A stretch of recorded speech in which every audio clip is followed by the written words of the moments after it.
찬양 올려드리겠습니다.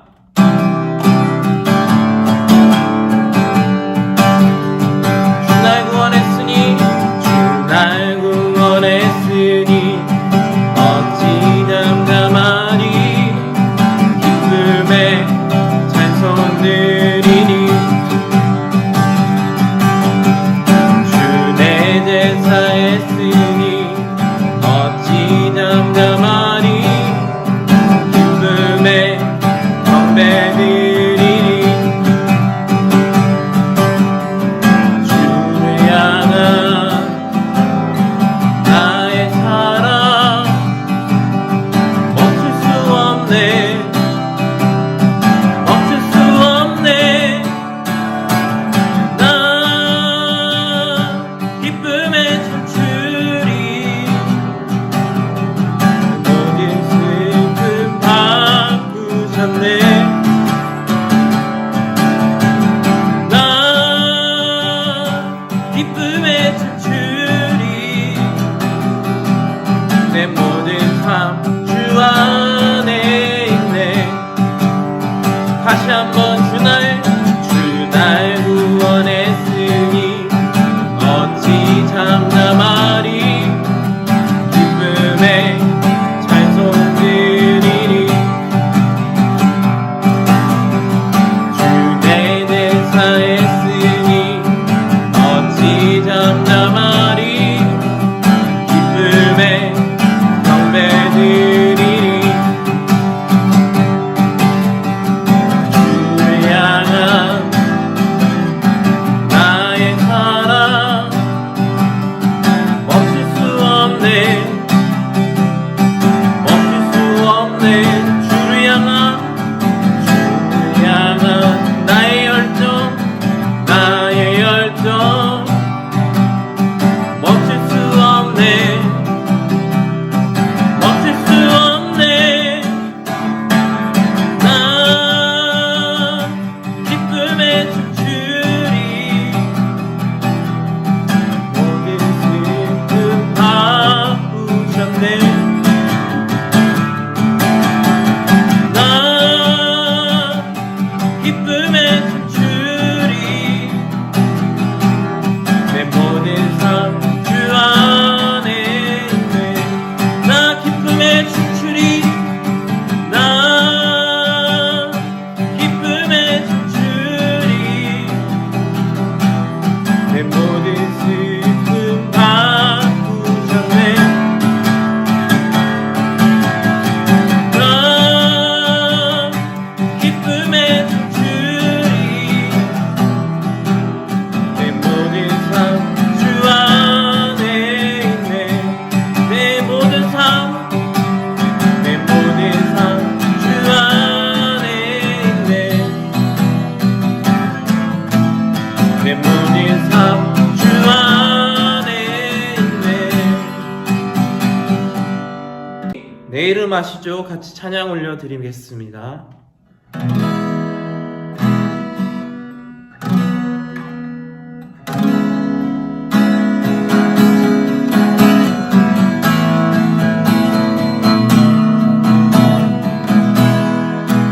나를 지으신 주님 나를 지으신 주님 내 안에 계셔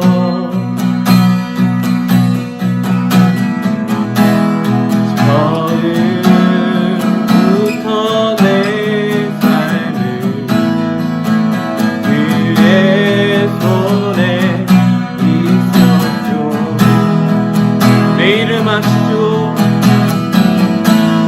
내 이름 아시죠 내 모든 생각도 내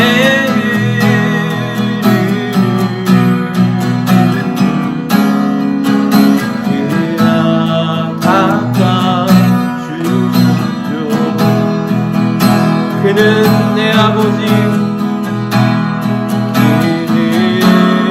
그는 내 아버지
나는 전능하신 아버지 하나님 천지의 창조주를 믿습니다.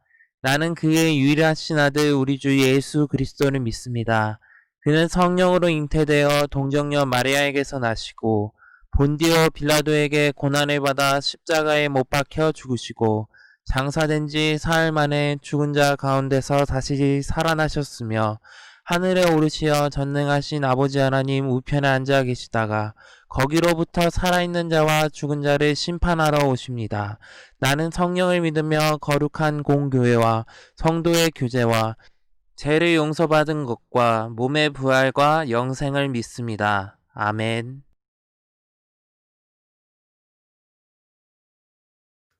하나님 아버지, 오늘 이 시간 저희 중등부가 주님을 기억하고 주님께 예배드리게 해주셔서 감사합니다.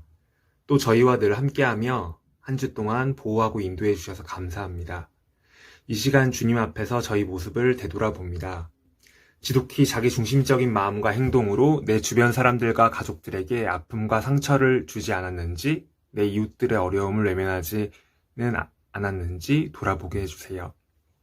예수님이 주신 사랑의 마음으로 내 이웃에게 따뜻함과 위로를 전해주는 중등부 친구들과 선생님이 되도록 인도해 주세요. 공부와 진로에 있어서 고민이 많은 중학생 시기에 저희 영신 중등부 친구들이 주님을 더욱 사랑하기 원합니다. 세상이 주지 못하는 감사와 평안함을 체험하고 예수님의 사랑을 쫓는 제자들 되도록 인도해 주세요. 주님, 코로나19로 일상의 불편함은 물론이고 함께 모여 중등부 예배와 모임을 가지지 못해 서로 친해지기 어려운 상황입니다. 그동안 당연하다고 생각했던 중등부 예배와 모임을 선물로 주셨던 주님께 감사하며 중등부 학생들과 선생님이 함께 고민하고 노력하며 행복한 중등부 공동체가 지속될 수 있도록 지혜와 용기를 주세요. 이어질 김성찬 전도사님의 말씀에서 우리 각자를 향한 주님의 마음을 깨닫고 응답하는 중등부 되도록 성령님 인도해 주세요. 예수님의 이름으로 기도드렸습니다. 아멘.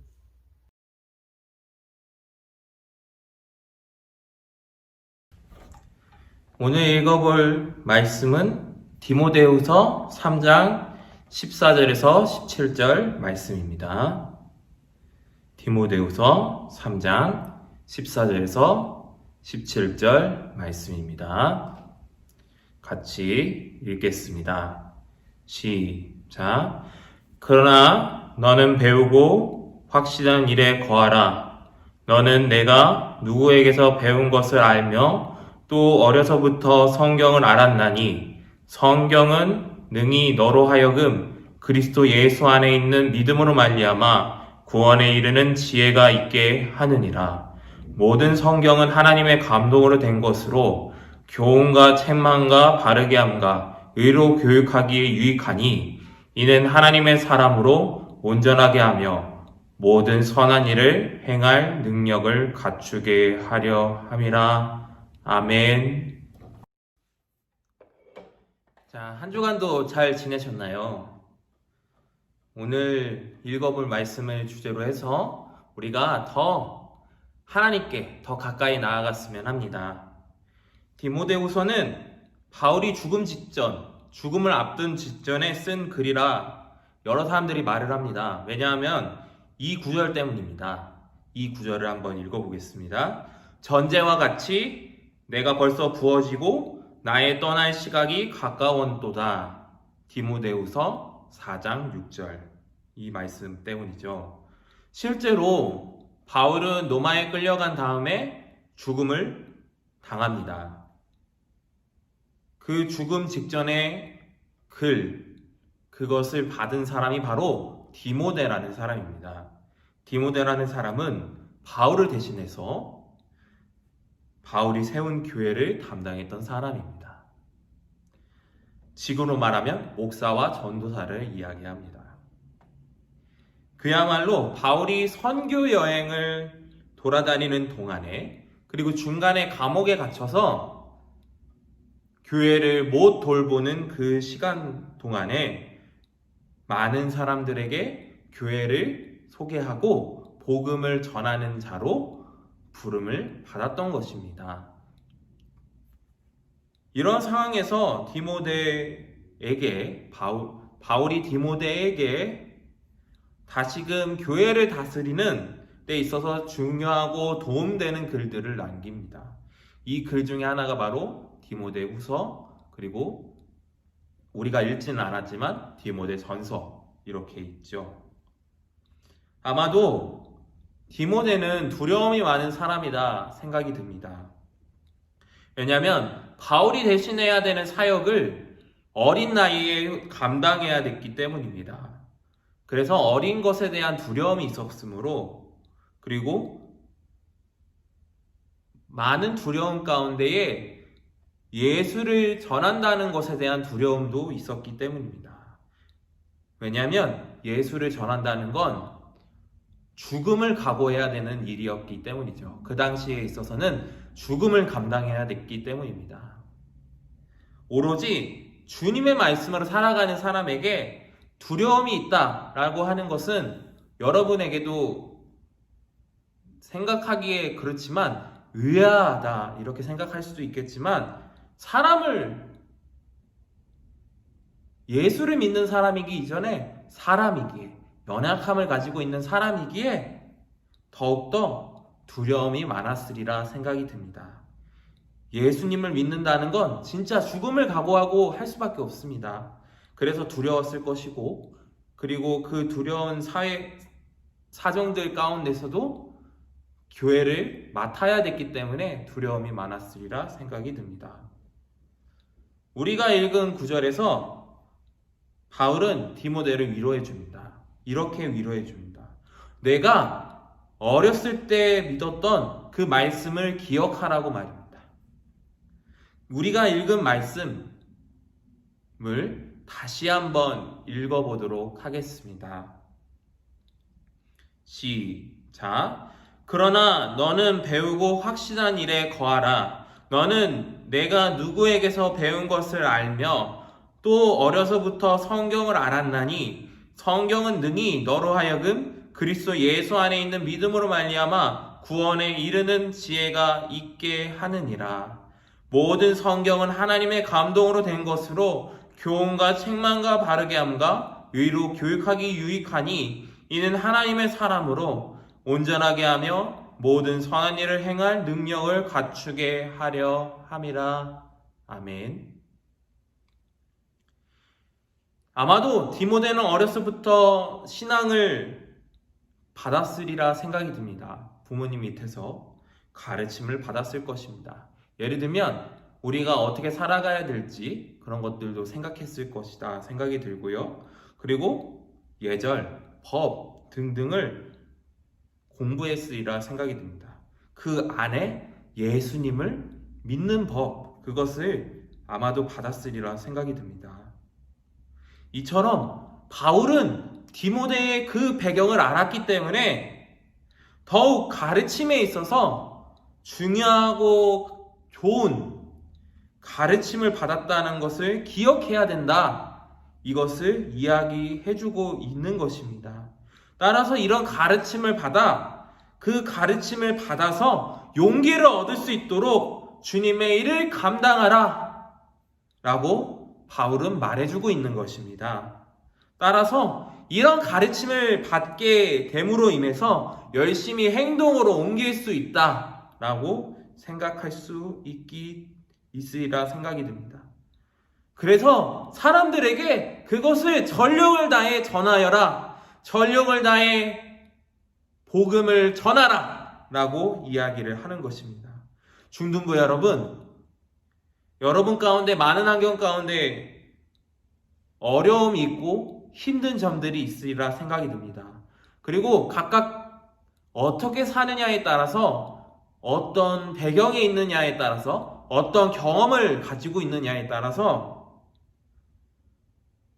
믿는 방법도 다르리라 생각이 듭니다. 아마 어렸을 때부터 부모님 밑에서 배운 사람도 있을 것이고, 교회를 따라온 사람도 있을 것이고, 아니면 중간에 친구를 따라 교회를 온 사람도 있을 것입니다. 아니면 어찌됐든 이 교회에 와서 믿음을 공부하고 신앙을 공부했으리라 생각이 듭니다. 어찌되었든 우리는 교회에서 선생님에게, 전도사님에게, 부모님에게 여러 곳에서 성경을 배우고 어떻게 살아가야 될지 배웠으리라 생각합니다. 그럴 때일수록 우리가 배운 것을 귀담아 듣고 기억하고 살아가리라 생각합니다. 그렇게 살아가시기를 바라겠습니다. 물론 우리가 배운 것은 조그만 것이라, 그리고 하찮은 것이라 여길 수도 있습니다. 그리고 그것을 기억한다는 것은 쉽지 않으리라 생각을 합니다. 중학교 때 공부를 많이 하는 것들도 있기 때문이죠. 그럼에도 불구하고 우리가 믿는 예수님을 늘 느끼며 기억하시기를 바라겠습니다. 예수님은 중요한 건 우리의 목자가 되어 주십니다. 목자라는 건 양을 지키는 사람을 이야기를 합니다. 우리의 삶에 있어서 중요한 구절이 있는데요. 바로 시편 23편이라는 말씀이 있습니다. 주님은 나의 목자시니 내게 부족함이 없어라. 나를 푸른 풀밭에 누이시며 쉴만한 물가로 인도하신다. 나에게 다시 새 힘을 주시고 당신의 이름을 위하여 바른 길로 나를 인도하신다. 내가 비록 죽음의 그늘 골짜기로 다닐지라도 주님께서 나와 함께 계시고 주님의 막대기와 지팡이로 나를 보살피시니 내게는 두려움이 없습니다. 주님께서는 내 원수들이 보는 앞에 내게 잔치상을 차려주시고 내 머리에 기름을 부으시어 나를 귀한 손님으로 맞아주시니 내 잔이 넘칩니다. 진실로 주의 선하심과 인자하심이 내가 사는 동안에 나를 따르리니 내가 주님의 집에 돌아가 영원히 그곳에서 살겠습니다. 아멘. 목자가 되어주신다는 건 오늘날로 말하면 우리의 보호자가 된다는 것을 의미합니다. 누군가를 돌봐주고 누군가를 살아가도록 인도하는 선생님의 역할도 하고 있습니다. 주님이 바로 우리의 보호자가 되어주신다라는 것입니다. 아무리 힘든 순간에도, 아무리 어려운 순간에도 보호해 주시는 보호자 말입니다. 더욱이 예수님을 믿음으로써 구원의 선물을 받았기에 오늘도 예수님을 믿은 그 은혜에 힘입어서 나아갈 수 있는 것입니다. 오늘도 말입니다. 오늘도 힘차게 살아가시기를 바라겠습니다. 우리의 보호자 되시며 선생님이 되어주시는 주님을 믿고 살아가시기를 바라겠습니다. 그 말씀을 기억하시기를 바라겠습니다. 언박싱 중에 그 물품 중에 말씀 카드가 있습니다. 그 말씀을 읽으면서 외우면서 말씀과 친해지시기를 바라겠습니다. 그 은혜로 앞으로의 일을 감당하여 나가시기를 주님의 이름으로 기원합니다. 아멘. 하늘에 계신 우리 아버지, 아버지의 이름을 거룩하게 하시며 아버지의 나라가 오게 하시며 아버지의 뜻이 하늘에서와 같이 땅에서도 이루어지게 하소서. 오늘 우리에게 일용할 양식을 주시고 우리가 우리에게 잘못한 사람을 용서하여 준 것 같이 우리 죄를 용서하여 주시고 우리를 시험에 빠지지 않게 하시고 악에서 구하소서. 나라와 권능과 영광이 영원히 아버지의 것입니다. 아멘.